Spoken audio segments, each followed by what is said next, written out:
Welcome everyone. Good morning. It's a gloomy and grey day, but I am very sure that William will spice up and brighten up your day. So it will become less gloomy in a few minutes. Before I do the formal introduction, a few practical things. So there will be a few minutes of introduction, and then William's talk will be about 40 minutes, which means by 11:45 we should have reached the end of the talk. Then we have at least half an hour for Q&A. So we envisage finishing between 12:15 and 12:30, the latest. In terms of questions, you feel free to add questions in the chat throughout the talk, or to just verbally ask your questions at the end. We'll have a look at the chat when William is done to avoid interruptions, okay? All right.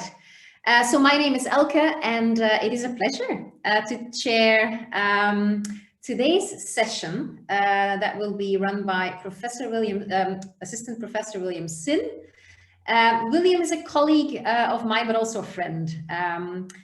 So in terms of work, his work is mainly focused on moral and comparative philosophy.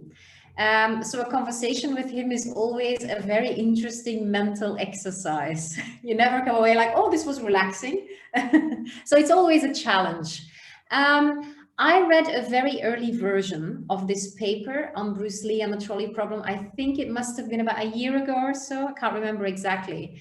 And I was genuinely excited when I read this draft, because it was the first time I had seen someone discussing the very well-known trolley problem from a very different angle, and drawing on Bruce Lee's philosophy as well as Zen Buddhism. It was just a very refreshing combination, I found. And I said to William at that time that when his paper would be published, I would be very happy to chair a seminar on the topic. So when the publication came through some weeks ago, I reminded William about this promise, and he reluctantly accepted after saying, and I quote William, "I am pushed out of my cave now." But, you know, even philosophers need to see some daylight from time to time, right? So hence we're here. William's analysis of and his perspectives on the trolley problem, I think, make the dilemma very real. And he does more than just talking about the dilemma. And bringing in Zen Buddhism and the philosophy of Bruce Lee, for me, from my perspective as a reader, without being an expert in any of these domains, becomes really useful as a way of thinking about dilemmas we face in our daily lives. And his choice to draw on Bruce Lee's philosophy, for me, doesn't seem to be a coincidence. William is born and bred in Hong Kong, and has always been a big fan of the idea of be water, which has had other connotations recently, obviously. But it's a native perspective for him, right? To look at Bruce Lee's philosophy, given his background as a Hong Konger. I consider myself an avid sports person myself, so I'm very drawn to Lee's approach to martial arts and a way of life in general. And I'm very pleased to see how William has used Lee's thought to bring the trolley problem to life, if you wish. Zen Buddhism, then, I find broadens our perspective on the dilemma, and it brings in a very interesting Eastern philosophical point of view. So, to wrap up, I think today's seminar will be more than just a seminar.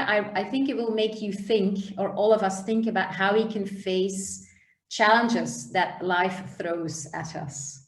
So, William, the floor is yours. Right. Thank you very much. And this is the first time I give a talk from my own apartment. And it is a very interesting thing, because I'm very experienced of giving lecture from this place. And so I think it will be good to give a proper presentation right here. And you know all the problems if you are talking on Zoom from a different computer. and then you don't know the, all those technical issues. So I choose to talk from my place. And well, I'm very grateful for Elker's invitation, because I have not been giving a departmental presentation for quite a while. I mean, of course, the pandemic has disrupted our business for a long time, and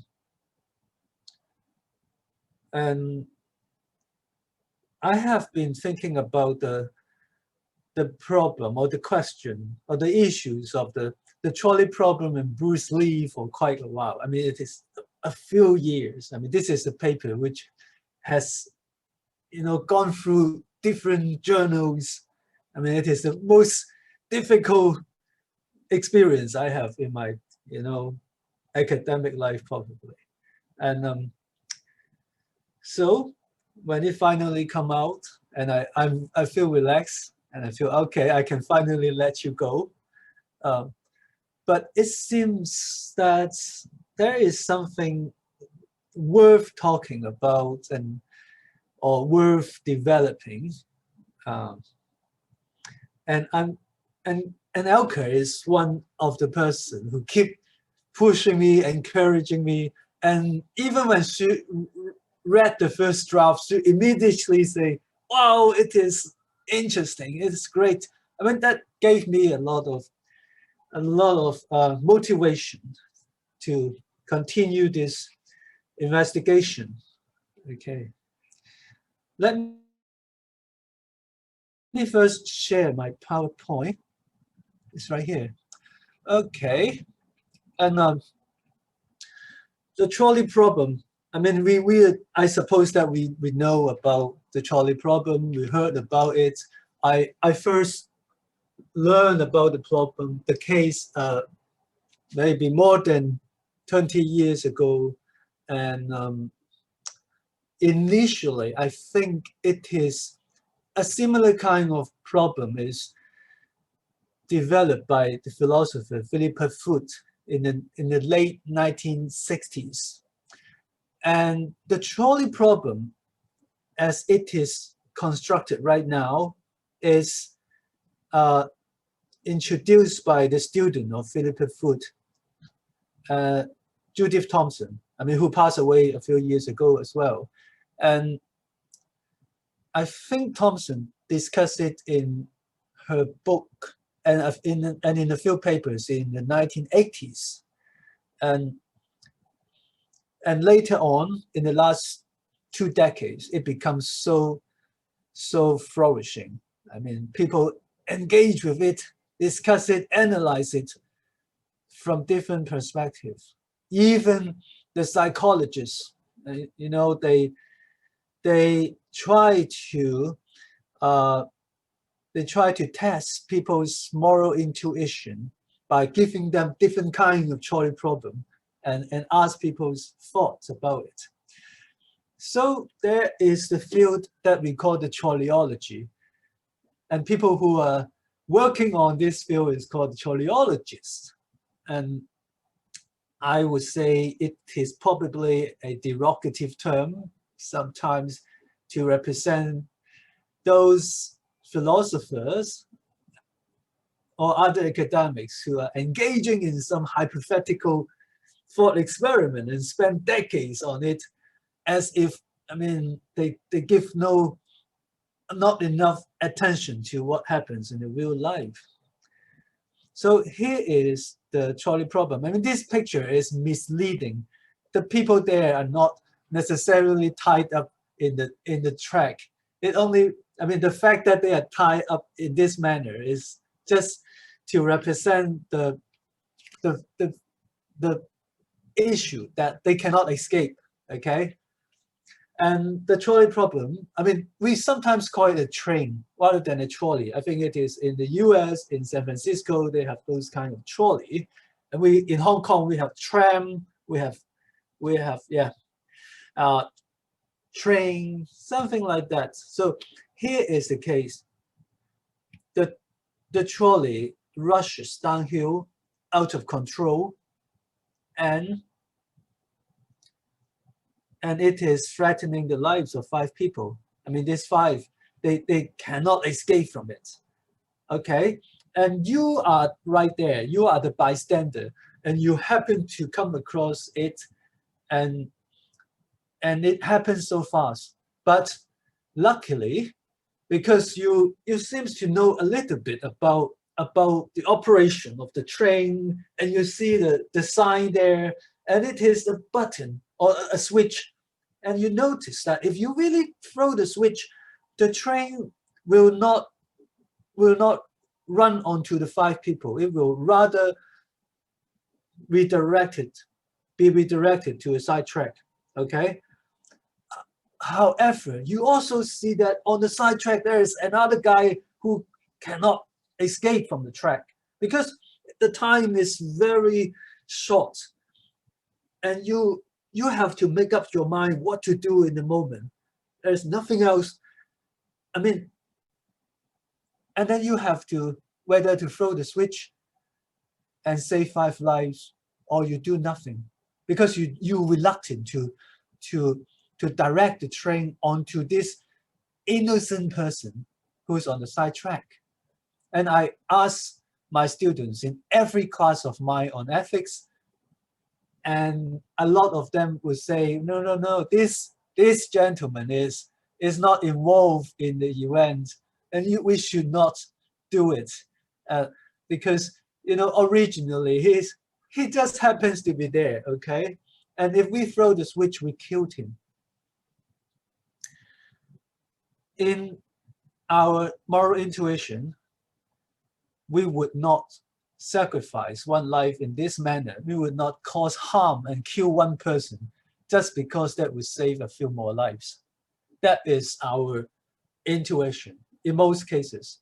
Okay, so if you found that I have the right kidney, for many patients who need a transplantation.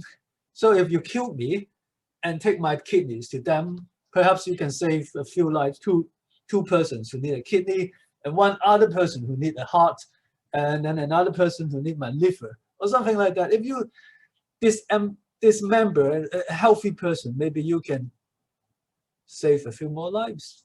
But we do not do it. We will not. I mean, morality will not allow us to kill a third party, an innocent person, in order to save more lives. But in this particular case, if you really think about what we should do, what we can do, what morality can allow us to do, many people may think that it is permissible for you to turn the trolley onto the side track and kill this poor guy, okay? And that becomes something we do not understand. I mean, that intuition, that permissibility. So this is how we come to have the trolley problem. It is a problem for us because we are permitted, it seems, according to our intuition. So to kill an innocent, to harm someone seriously in order to save more lives. So philosopher at this point begin to analyze how come it seems morally permissible for us to do such a thing. What is so special about the scenario? Can we just change a little bit of the scenario and ask ourselves whether it is still permissible? So philosophers invent a lot of variations to the trolley problem. And the most famous alternative is the fat man's case. It is on this side that you push a fat man down a footbridge because he didn't notice you are at his back. And then he fell onto the track because of his weight, his size, he can stop the train. But that is horrible. And many people think it is not permissible. And it is possible for us to explain it with reference to other moral theories. For instance, Kant's formula of humanity, that we should not treat people as a mere means. Even if it would it would promote the overall good, it would save some lives, we should not do it. So there is a book called Will You Push the Fat Man? And that is that kind of case. So a lot of alternative. And we think the fat man is impermissible, but the original trolley case is permissible. And what would be the difference? So we analyze this kind of case and study the features of the situation, whether we are using a person causing harm to him to save lives in this case, and we just harm this innocent person as a foreseen consequence. Well, that's a lot of defense and a lot of further analysis. And I noticed in Ellen Wood's article, and this article appears in Derek Parfit's book on What Matters, Volume 2, where Ellen Wood discussed a similar case of Parfit's. You know, Derek Parfit is a very famous philosopher who will invent cases, you know, and test our intuitions in numerous other ways, enable us to see in a clearer manner what is the right moral principle. And Wood's criticism of Parfit and other trolleyologists is that you guys have not really paid attention to the scenario where, he thinks that these philosophers who engage in this kind of investigation have not considered the trauma that the person will experience seriously enough. I mean, if you have killed someone, what will you feel? If you have not, and you let 5 people die when you could have saved them, what would you feel? And in real life, it will be covered by the insurance of the train company or something like that. In real life, it may not. We may have a range of different considerations, according to Ellen Wood. And while reading Wood, it causes me to think about, well, if that is the case, then there's nothing we can say about the trolley case, because we are just ordinary weak individual. We are not like the strong man in Nietzsche. You know, Nietzsche says a strong man will digest his experience as he digests his meals. So even when he has some hard lumps to swallow, we are not that strong. We're sometimes affected by bad digestion. I mean, not necessarily about the food, but about our life experience. We sometimes have a hard time digesting them. But who could deliver the action in such a way that, you know, he is in control, he knows what he is doing during this stressful moment? How can someone do it? Then I'm thinking, perhaps there is a different trolley problem that is involved in our analysis. In the original trolley problem, we asked why it is morally permissible for the bystander to kill the innocent, to save 5. But if we retreat a step and think, what can prepare people? What can enable people?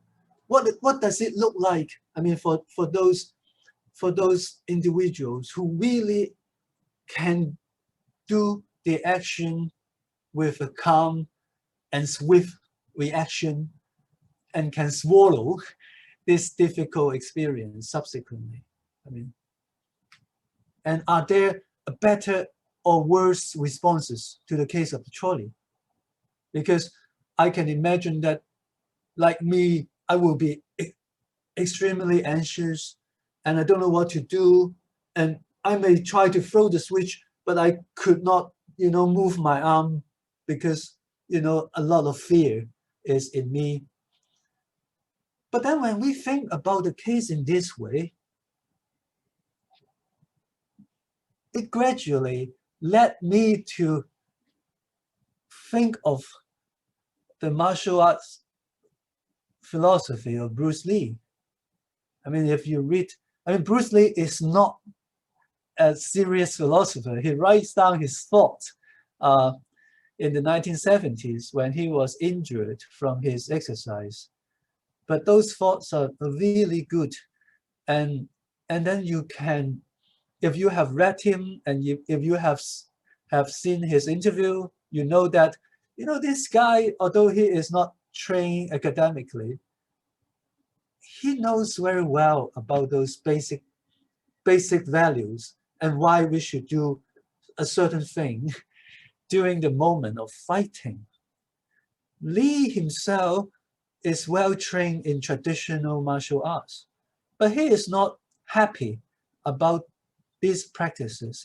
He called them the stylists. He called those movements the flowery forms, because the traditional martial art has a lot of decorative moves in it so that it looks good.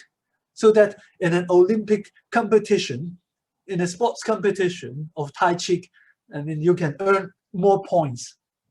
But that is crazy. It is not real fighting, according to Lee. Lee, first of all, criticized the traditional style of practice, what they call martial arts, because bear in mind, Lee used the term Kung Fu, in a special way. Kung Fu is the kind of skill and ability that enable you to really respond to a fight when you are in a car park, in a bar, or in a street corner. And it is during those, why do we need them? Because when the extraordinary thing happens to you, when you are attacked, you will feel fearful, you're angry, but those emotions may prevent you from responding correctly. In a real fight, we may not be able to act well because we are just ordinary human beings. We have a lot of emotion and distraction, okay? And Lee thinks that a lot of the moves in traditional martial arts practice prevents the person from concentrating in the moment of the confrontation. Well, there is now a similarity that we can find, will the trolleyologist study of the trolley problem prevent us from conceiving the trolley case from a real perspective, from an existential perspective? If it really happens, are we ready to follow the suggestion of Immanuel Kant, or are we really entertaining the thoughts about the utilitarian calculation of total utility, etc.? So by following Lee's suggestion, top teaching in fighting, perhaps it will also throw light on the case of the trolley case when we are looking at it from a real life perspective. So what is Lee's approach?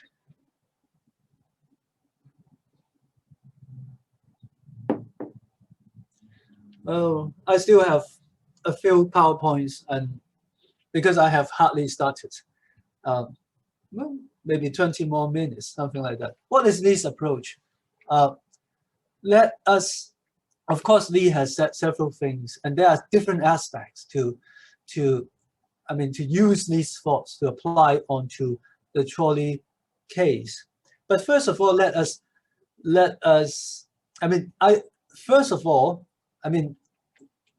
everyone knows that if we are not trained in martial arts, we would be a weaker fighter, of course.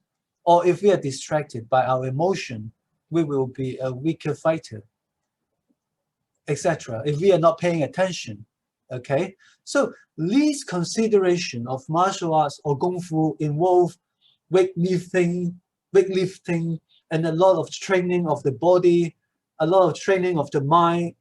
I mean, it is like paranoid, but it is not, because the Asian philosophers also suggest people to think about life and death in their ordinary moment.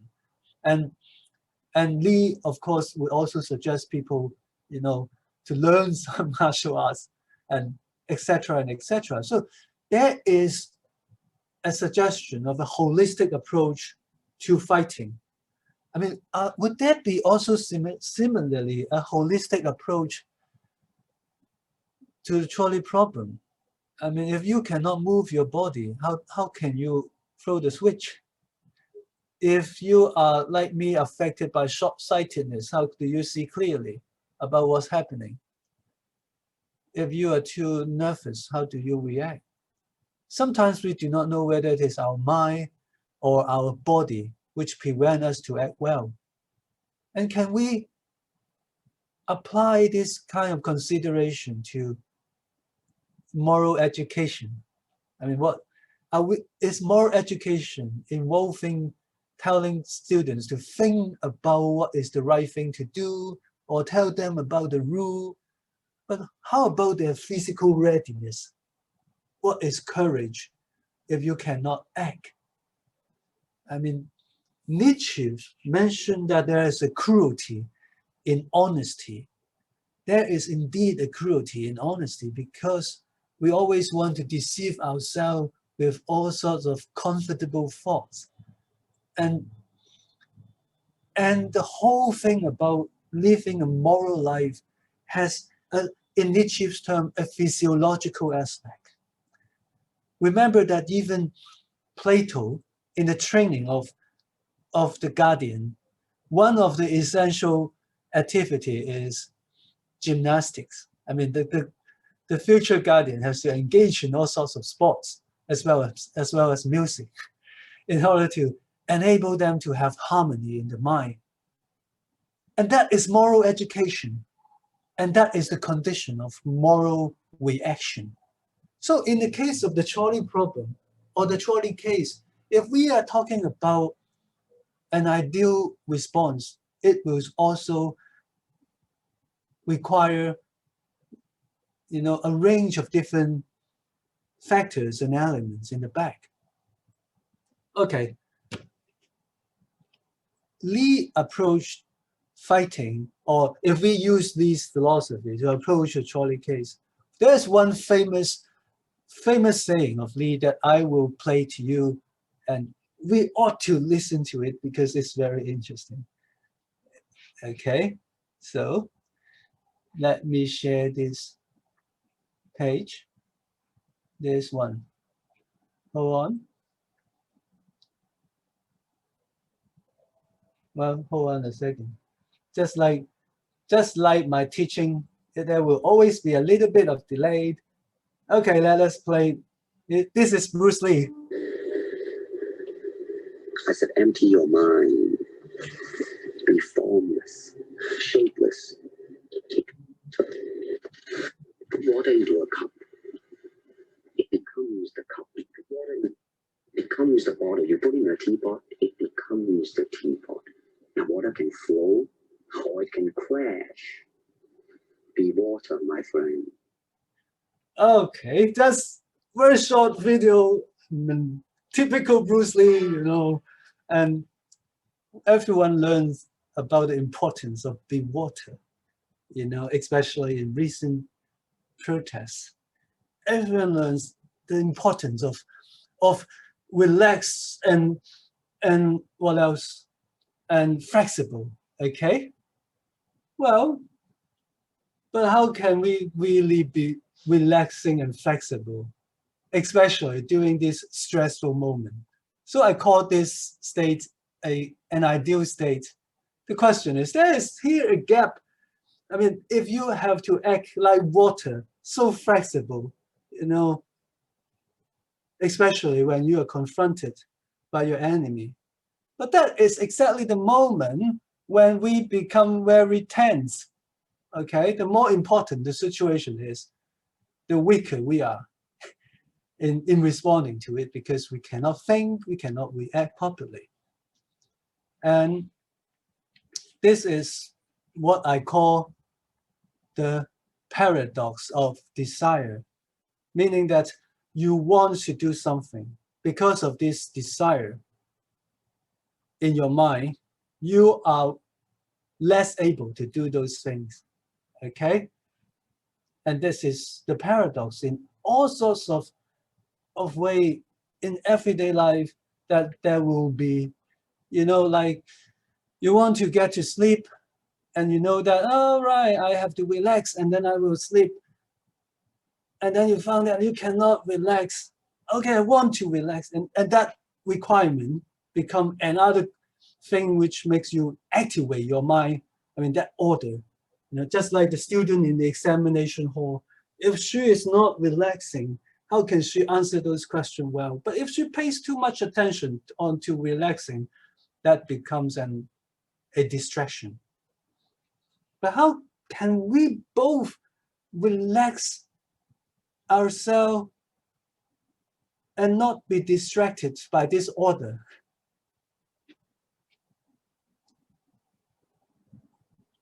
There is a story I have to tell. I cannot find its original source. This is the story. In an ancient city, there is a creature that is very interesting. And the emperor knows about the creatures and wants to have it. So he offered a very big bounty for anyone who can capture the creature. But very few people can capture it. Why? Because the creature can read your mind. If you get close to it, try to get it, or pretend that you're not catching it, and then you capture it. No, impossible. The creature knows about your trick from a distance. Okay? But if you give up the desire to capture the creature, it will jump onto your bosom, jump on your mind, But who can, or how do we get this creature and obtain the bounty? That is the question. But if you just altogether give up desiring for capturing it, it makes no difference to you whether you obtain it, the creature or not. I mean, that's kind of, how do we in our mind manage the desire that tends to distract us? But if we spend all our concentration on pushing aside those possible causes of distraction, it becomes a problem in itself. And I think this is why, this is a favorite thinker of Bruce Lee as well, the Krishnamurti. He says, if you set out to meditate, it will not be meditation, because meditation is a original state of your existence. How do we bring about this original state if, by artfully, pretending to meditate? It's always a pretension, to sit strict, to sit upright, as if that can bring about this state, but you won't. If you try to cultivate humility, it will not be humility, it's pride, okay? And there is a self-defeating tendency in this matter. And the question is, how do we deal with it? Handle this kind of state? Bruce Lee didn't help us a lot. His writing is odd by saying that we should not be distracted by external objects. He said we have to be in thoughts and yet devoid of thought. It is bad philosophy. If you write this kind of thing, your paper will not be published in journals. But note that he is not talking about in real life that we can be in different places at the same time.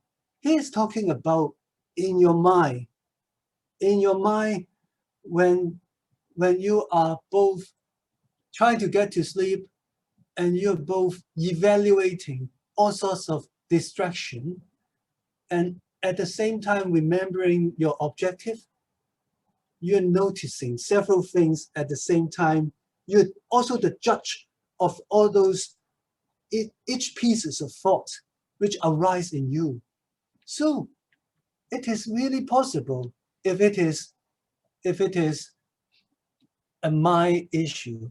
We call that, I mean, if you enter those states of the mind, we call it the mirror state of the mind. It is an ideal state.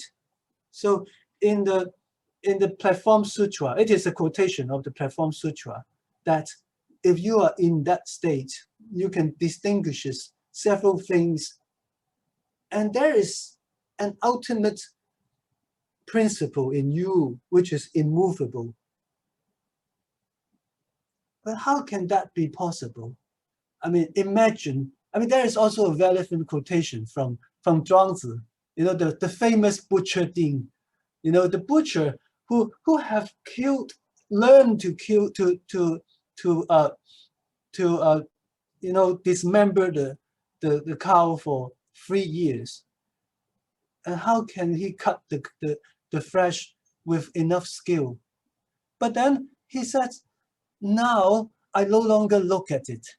I don't use my eyes and allow my sense. I don't use them because if you pay attention to the flesh, pay attention to the concrete thing, you will be distracted. So he just led by his own spirit. So it is, you know, those Asian philosophers, whether it is Zhuangzi or other Asian philosophers, they noticed that kind of paradox thousands of years ago, and they tell us. I mean, a few philosophers now talk about it, describe it as the issues with spontaneity. How do you react spontaneously? By preparing yourself to become spontaneous. But that particular state is interesting. I mean, I call it the immovable state because when you are in a very high state of concentration, I mean, imagine the case of a lion, which, I mean, is about to pounce onto a rabbit. Before he is making that particular move, he will have to pay full attention to how the rabbit moves. And when the rabbit knows that the lion is near it, and the rabbit has to sense where the lion may come from. And for a moment, both animals keeps static and they didn't move. And at the same time, this is the moment in which, you know, a lot of agility is to come afterwards. So we call it immovable because in the next moment, it will be very flexible. But you are also inside, you're trying to detect what will happen in the next moment. That is the Chinese way of responding to the paradox of desire. And in fact, this is also the case in which the Japanese samurai, when they are about to engage in a fight, and there is a moment of full concentration, paying to your enemy. And they also talk about the unvaccinating body, unvaccinating. What does it mean? It means that you are not detained. You notice the passage of thought, but you are also the judge of each of the relevance of the thought. You have to decide how important it would be to decide whether you want to pursue this thought or not.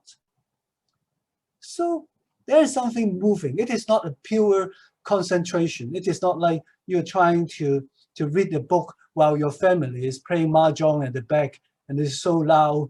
No, no, no, you are moving. You're moving. It is a concentration while you're moving. So you glance at something and not stopping the mind. And during that moment, a lot of description, metaphors, they use metaphors, you know, the 1,000-armed cannon is if you pay inappropriate attention to a particular concrete thing, even if you have 1,000 arms, it would not move, because you become, you know, if you are occupied by those emotions, it will prevent you from being flexible. So when your mind is witnessing the rise and fall of various objects in the world and in you, and you are not detained, then all your arms becomes flexible, moving to all possible attack from all directions. And that kind of ideal state is the response. I mean, it explains how do we get from a flexible, and how can we be water, you know, when the situation is so dangerous, so stressful. Okay, give me five more minutes, 8 minutes or something. Okay. And that is one aspect. I said there are several aspects which is relevant to Bruce Lee's philosophy. And what I have just said is about the paradox of desire, and how do we conceive Lee's suggestion of be water, or be flexible, or relax. Because he noticed that the good sports person, you know, if you have potential to play a certain sport, naturally it is odd that you are rather relaxing, you know, especially in those difficult moments. Okay. And there is another aspect, another thing, another reminder that Lee mentioned. The reminder is to be straightforward, because Lee's own school, if you call it a school of fighting, is called Jeet Kune Do. Jeet Kune Do, the word Jet, it is Cantonese. The word means simple and straightforward. If you read his book, and he always emphasizes the importance of without any decorative move, the most simple reaction is the best reaction. Something like that. And the straightforwardness in one's reaction is also an important virtue or important character in the Chinese philosophy. And I wanted to very quickly bring us to, because I mentioned about this, how do we act in a straightforward way. And I want just to mention those virtues very quickly, and then I will jump to the last few pages. And this is what I call being straightforward. Being straightforward is different from courageous. The straightforward guy is somewhat stubborn, stupid, and he insists that his principle should be, you know, consistent with his action. Okay, so he's very crude. He always makes the stupid move. He's not calculating. Okay, he's not very prudential. Okay, and he will act immediately to all challenge. This is very raw. Okay, this kind of rawness is positively appraised in Chinese philosophy, in the Analects. Okay, they said that the man who know about the way, you know, in the morning, even if he die in the evening, he will have no regrets. Okay, so it is devotion to the moment. If you have straightforwardness, the key is to live in the moment. Okay, to live in in an authentic way. To be straightforward means being authentic. I mean, don't compromise. So even Mencius, I mean, apart from the Analects, even Mencius talks about that immovable heart, the unpolluted mind. He suggests that if we can do those kind of action, we are capable of moving forward, even against men in thousands. And he keeps talking about how we should nurture our spirit of righteousness. But that kind of spirit is about responding to the situation in a straightforward way, okay? Okay. Buddhism also has talked about the importance of being straightforward, but I will skip that. And let me bring about, I mean, in the next few minutes, very, very quick, the last bit, about,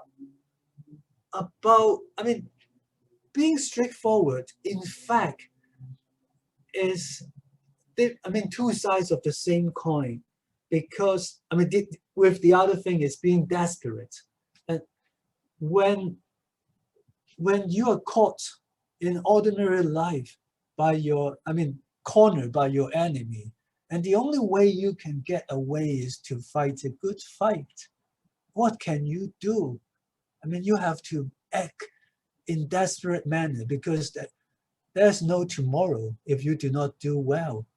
And that sort of unpreparedness. Oh dear, I'm sorry. I always have calls when I have a class, and that is normal. Okay, hold on. Okay, I want to talk about the unprepared mind, the unprepared person, the unprepared body when we are reacting to a situation, whether it is a fight or the approaching of a trolley or other things. We are always in an imperfect state, and that is just normal. But how do we survive in such situation? Lee talked about this kind of desperateness. He suggests that there's no other way we can escape from the challenge. We are face to face to death. We are face to unpredictable future. So during this particular moment, you have to give out everything. In a fight, he says, don't think about pride or pain or winning or losing, because you have to let your opponent graze your skin, because only with that kind of daring, you can smash into his flesh. And you have to let him smash into your flesh, and you fracture his bone. And let him fracture your bone, and you take his life. So it is that kind of desperateness, the cultivation of a preparedness to devote fully to the moment, because that is the only way in which you can live and survive the challenge. So this is the point where I will show you another clip of Lee. I mean, I cannot help doing it. Although I don't have much time, I will still do it. This is very interesting. Just a little bit, okay? Okay, let me share. Oh, I don't know why. Okay, this is it.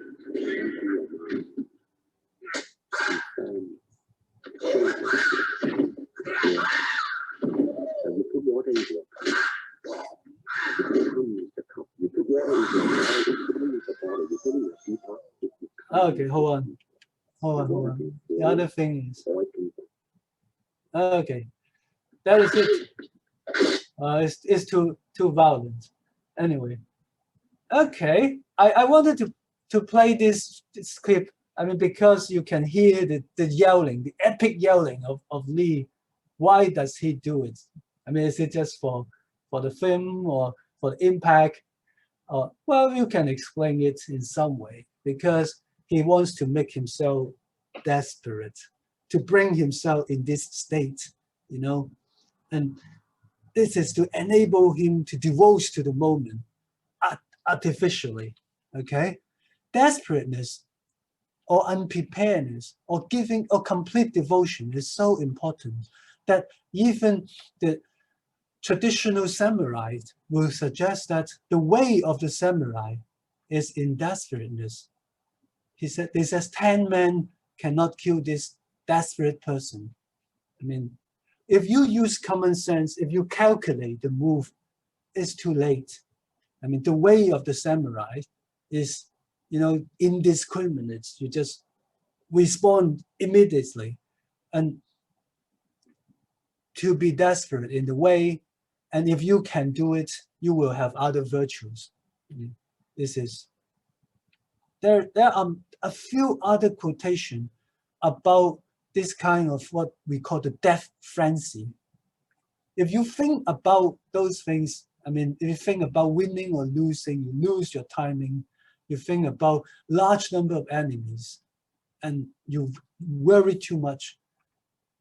And the only able person is to engage in this death frenzy without giving a thought to winning. So it captures, I mean, this kind of being desperate. In fact, according to Zen Buddhism, or that is the natural state of the person.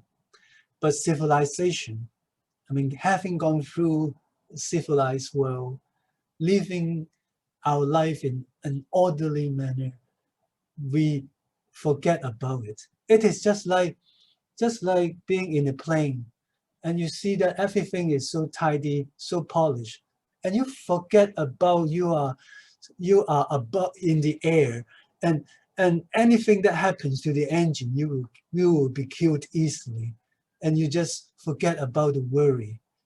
But in reality, this is the way of our existence. Zen Buddhism somehow teach us, you know, to think through life and death an unexpected manner. I mean, way in which our life can be affected. And it is from this kind of meditation of this kind of thought or understanding, acceptance of this situation of existence, that we can control, that we can, if there's any, react to the challenge of life with a posture, a composure, with a calmness, with the flexibility that Lee emphasizes.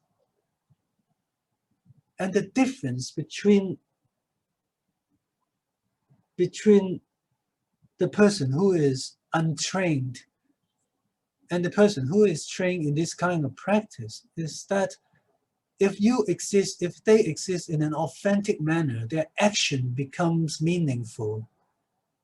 Otherwise, you're just being affected by anxiety, anger, worry. Those actions may not mean a lot, and that is a poor reaction in the case of Trolley.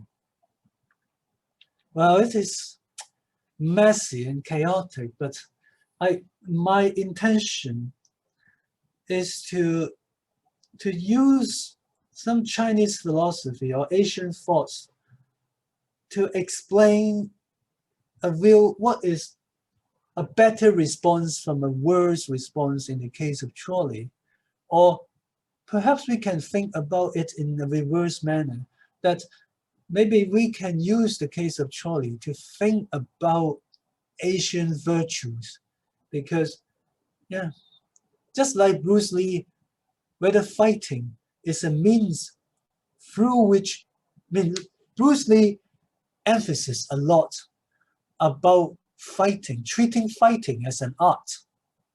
But how can that be an art?